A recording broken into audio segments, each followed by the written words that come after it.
It was a Sunday morning like any other, and Michelle woke up early to go for her run. She liked to get out early before the weekend lifestyle families hit the park with their babies and dogs. Michelle wanted the silence, the stillness before the day became busy. She jogged past the road and onto the forest trail. Michelle ran for a few minutes before noticing someone following in her tracks. She took the next turn along the route, and he turned on the path too. Her heart sped up, and she ran faster, almost breaking into a run. He kept his pace, running along behind her. She came to a thick part of the forest, with branches almost covering the path. Suddenly, a large man jumped out right in front of her and grabbed her. She struggled to get away, but he was too strong. He held a handkerchief over her face, and she felt herself get faint, losing focus. Eventually, she lost consciousness. She woke up in a place she didn't recognize. It took her a while to figure out her surroundings. Looking around, she realized she was on a ship. She was in a tiny room and could see the sea outside the tiny window. She was lying on one small bed, still dressed in her jogging gear. Her shoes had been removed. The ship was rocking and rolling, but not moving on the sea. She ran to the door and tried it, but it was locked. She looked around the room for anything she could use as a weapon. She wondered what she was doing there, and who had taken her. She never jogged with her phone. She couldn't call anyone for help. She wondered if she had been taken on purpose, or if she was just in the wrong place at the wrong time. She settled against the wall, despondent. The door suddenly slammed open and a pirate walked in. Well, she thought he was a pirate.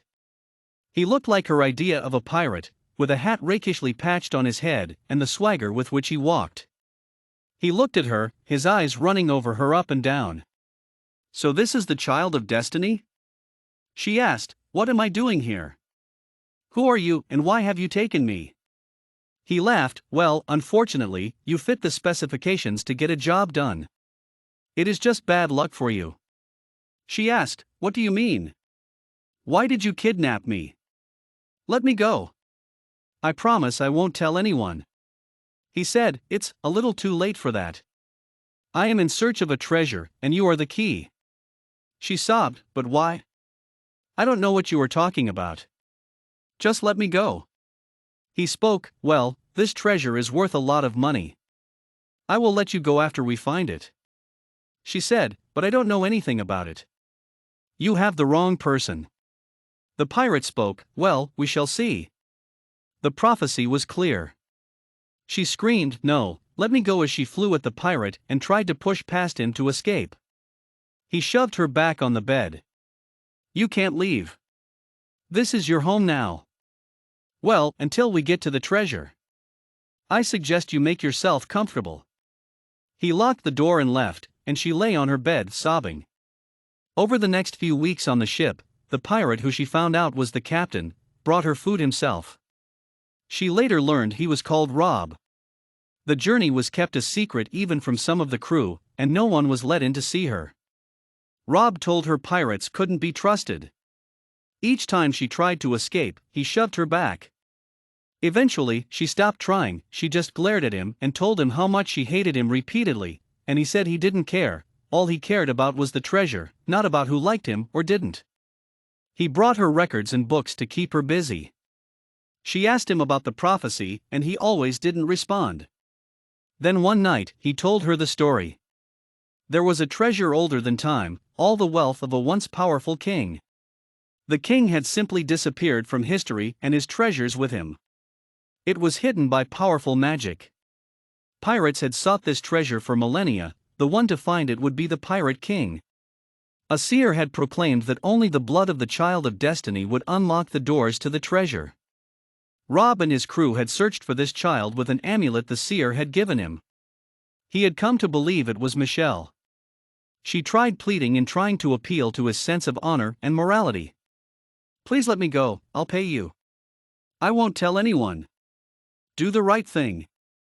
All he said was, "This will be the catch of a lifetime. I can't let it go." When they were close to the port, she heard the crew running up and down and shouting. The sea was tossing and turning the ship. She wondered what was going on. she asked Rob when he brought her meal. He responded that a storm was coming soon. When the water got violent and the ship was rocking wildly, Rob came down and opened her cabin. He told her to go to the deck because the rooms may flood. Rob said it was safer to be on deck during a storm. She followed him up, happy to be outside her room. She felt free, even though they were in the middle of the sea. She was a little shaky and had to lean on him, and used to walking far on a moving ship. She was so happy to have no roof over her head, and so she drank in the stormy sky with starved eyes. Rob showed her to a bench in a corner where she could sit. He told her to hang on, it might get rough. Even though they were expecting it, she still felt that the storm came upon them suddenly. The raindrops pelted them, soaking everything on deck. The clouds gathered into a dark, foreboding mass and released the water within in torrents. The wind blew loudly, and she could hardly hear over the deafening noise. As the ship soared across the sea, waves splashed on the deck.